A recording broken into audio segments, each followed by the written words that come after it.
in 1992. Thailand had an exploding epidemic, and we began to work with collaborators in northern Thailand, and it set the tone for how we were going to do work collaboratively internationally. Programmatically, a turning point for me personally, professionally, and for the program, in 1998 we began to work in Africa. I was part of the team that developed our first site in Uganda.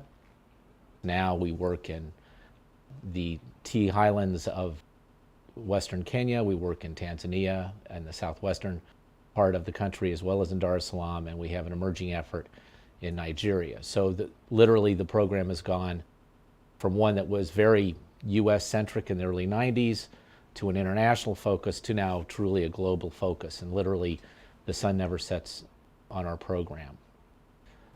As the Director of Clinical Research, I work with sites in Thailand, Uganda, Tanzania, Kenya, and now Nigeria.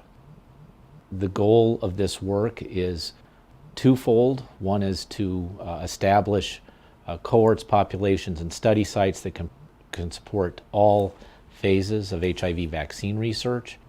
And the second is to develop capacity and infrastructure at the sites.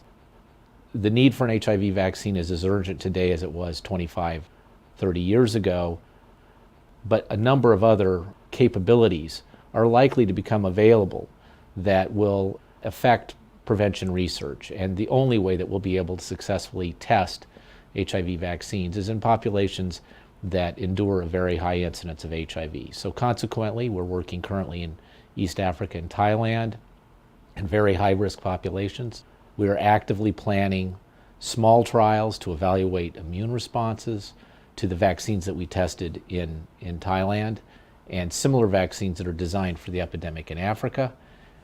But we're also developing new kinds of vaccines that can be tested globally, that won't be designed for a specific region of the world. Those products are in early development, so we're very hopeful that they will be even more successful than the success we've enjoyed in the last few years.